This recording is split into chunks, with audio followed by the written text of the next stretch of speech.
მოგესალმებით, ეს არის პოდკასტი „მარადიული სახეები“ და მას მე, ანი სამადაშვილი გავუძღვები. არსებობენ მსახიობები, რომლებიც როლს თამაშობენ და არსებობენ ადამიანები, რომლებიც ეკრანზე უბრალოდ ცხოვრობენ. 80-იანი წლების ბოლოს ქართულ კინოში გამოჩნდა ბიჭი, რომელსაც არ სჭირდებოდა ზედმეტი გრიმი, ხომაღალი მონოლოგები ან თეატრალური ჟესტები.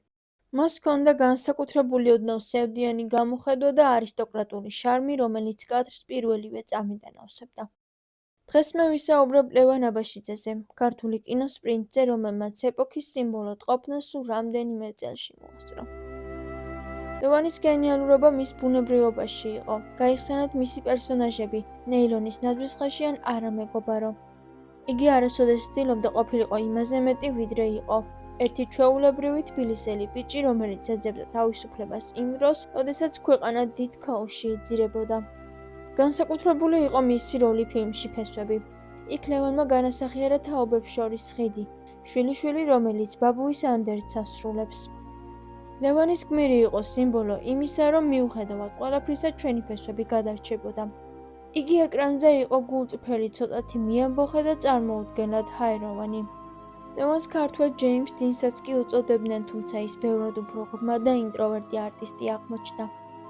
თუმცა ლევან აბაშიძის ისტორია მხოლოდ კინო არ არის. 1992 წელს, როდესაც საქართველოში ომი აიფეთქა, ლევანმა ჩათვალა, რომ მისი ადგილი იქ იყო, სადაც თავისი ქვეყნის ბედი წდებოდა. მსახიობმა, რომელსაც წინ მსოფლიო კარიერა და დიდი აღიარება ელოდა, აფხაზეთის ომში წასვლა გადაწყვიტა. 1992 წლის 7 სექტემბერს ზემო ეშერასთან ლევან აბაშიძე 29 წლის ასაკში დაიღუპა. ეს იყო შოკი მთელი ქვეყნისთვის. იმ დღეს ქართულმა კინომ არა მხოლოდ ნიჭიერი მსახიობი, არამედ თავისი მომავალიც დაკარგა. იგი იყო ბოლო კადრი იმ დიდი კინოტრადიციისა, რომელსაც ჩვენ ოქროს ხანას ვეძახდით. ლევან აბაშიძეს არ უთამაშია ასობით როლი, მას არ მიუღია ოსკარი, მაგრამ მან შეძლო მთავარი. დარჩენილი იყო ჩვენს მეხსიერებაში როგორც მარადიული ახალგაზრდობისა და თავგანწირვის სიმბოლო. ის დღესაც 29 წლისაა.